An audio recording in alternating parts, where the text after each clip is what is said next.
ഓക്കാം അക്കൗണ്ട്സിലേക്ക് എല്ലാവർക്കും സ്വാഗതം. എൻ്റെ ഒരു വീഡിയോയിൽ ഞാൻ പറഞ്ഞിരുന്നു, ഒരു ഹൈ സാലറി ഉള്ള അക്കൗണ്ടന്റ് ആകണമെങ്കിൽ അയാൾ വർക്ക് ചെയ്യുന്ന ആ കമ്പനിയെ മാക്സിമം പ്രോഫിറ്റിലെത്തിക്കാൻ ആ അക്കൗണ്ടന്റ് കൊണ്ട് സാധിക്കണമെന്ന്.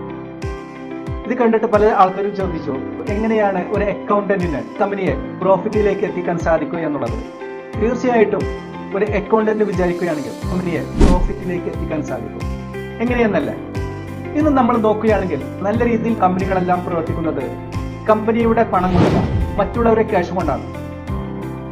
അതുകൊണ്ട് തന്നെ ഒരു അക്കൗണ്ടന്റിന് സപ്ലയർക്ക് കൊടുക്കാനുള്ള പേയ്മെന്റ് എത്രത്തോളം ഹോൾഡ് ചെയ്യാൻ സാധിക്കുന്നുവോ അത്രത്തോളം അവരുടെ ക്യാഷ്, അതായത് സപ്ലയർക്ക് കൊടുക്കാനുള്ള ക്യാഷ് അവരുടെ സ്വന്തം കമ്പനിക്ക് വേണ്ടി യൂസ് ചെയ്യുവാനും അവിടെ ക്യാഷ് ഫ്ലോ ഉണ്ടാക്കുവാനും ആ ക്യാഷ് ഫ്ലോ ഉപയോഗിച്ചുകൊണ്ട് കമ്പനിയെ പ്രോഫിറ്റിലേക്ക് എത്തിക്കുവാനും സാധിക്കുന്നു.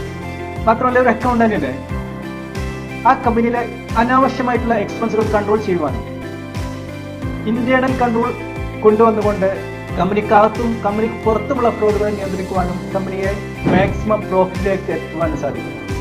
മറ്റൊന്ന്, ആ കമ്പനിയിൽ ഒരു ബജറ്റ് തയ്യാറാക്കിക്കൊണ്ട് ആ ബജറ്റിനനുസരിച്ച് കമ്പനിയുടെ പ്രോഫിറ്റ് ഓരോ ദിവസവും അത് അനലൈസ് ചെയ്തുകൊണ്ട് മുന്നോട്ട് പോകുവാനും ഒരു മാസം കഴിയുമ്പോൾ ആ കമ്പനിയെ ഹൈ പ്രോഫിറ്റിലേക്ക് എത്തിക്കുവാനും ആ അക്കൗണ്ടിനെ കൊണ്ട് സാധിക്കുന്നു.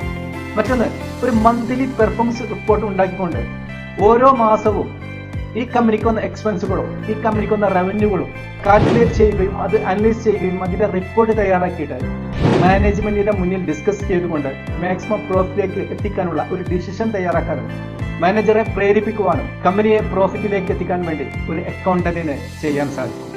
ഇതിനെക്കുറിച്ചെല്ലാം വിശദമായിട്ട് നിങ്ങൾക്ക് പഠിക്കാൻ ആഗ്രഹമുണ്ടെങ്കിൽ ഓക്കം അക്കൗണ്ട്സുമായി ബന്ധപ്പെടുക.